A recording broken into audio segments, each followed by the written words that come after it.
Hey group, I'm back, back from the trip.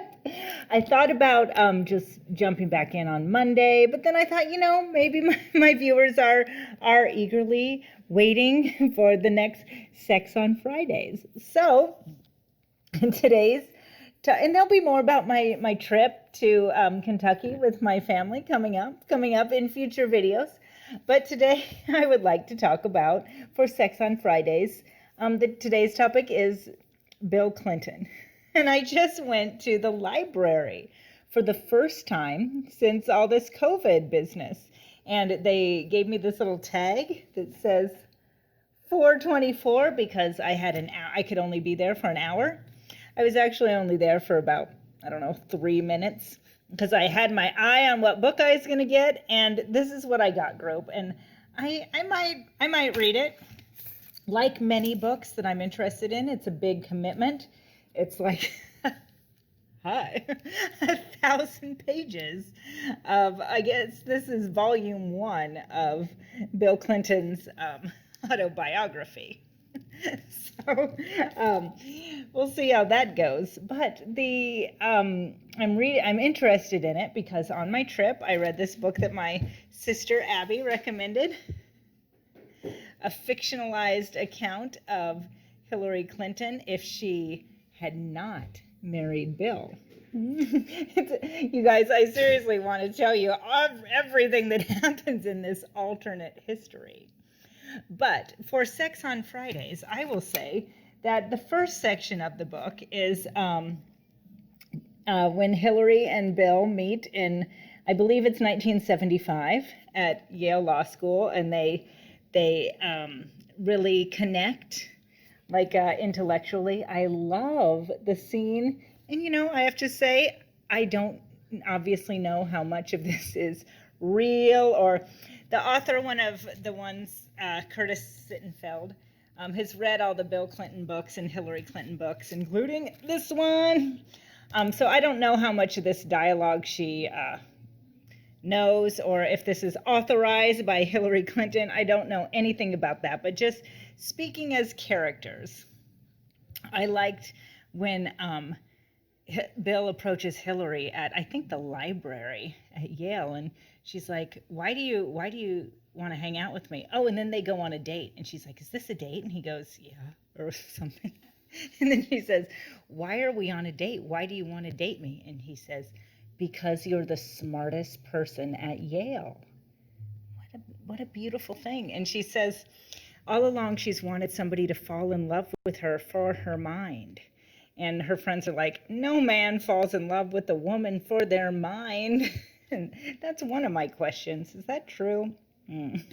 So the other thing I want to talk about is, in this book, Bill and Hillary have been dating for 5 months, and he has another plan. I think he was going to go campaign for McGovern, which according to this, he did in real life, but in this book he well, I don't know. I'm mixing up facts and fiction.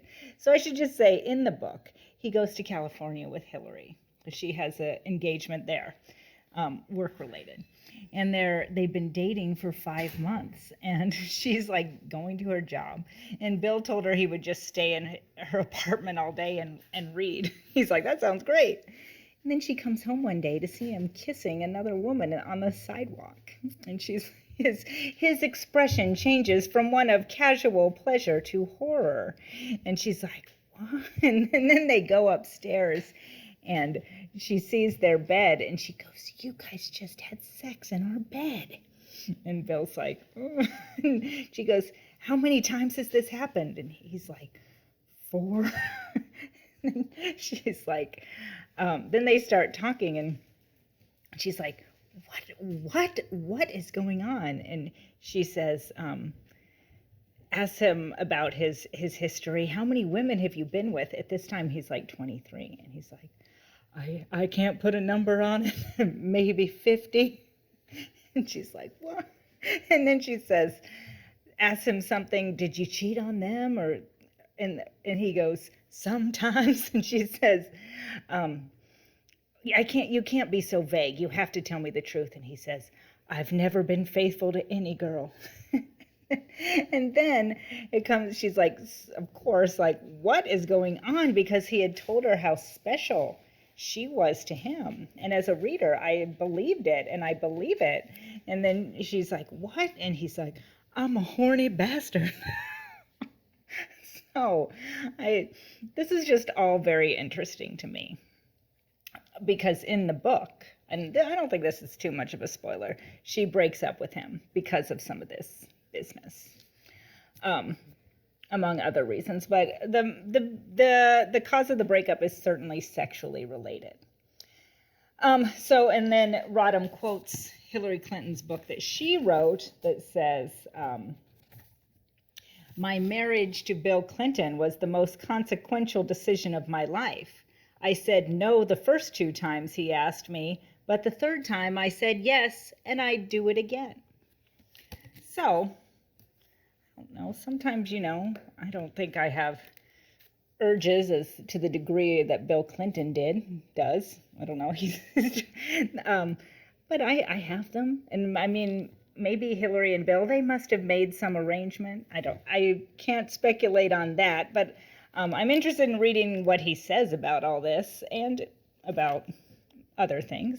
So what do you think, group? Should I invest in the time it takes to read this? And also, again, I don't want to go along with the crowd, but I want to ask, what do we think about Bill Clinton?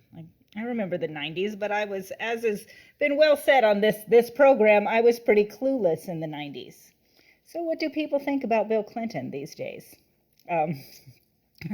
What an interesting topic for Sex on Fridays, group? Good to be back. See you again soon. Oh, subscribe to my channel, please, and tell your friends. Thank you.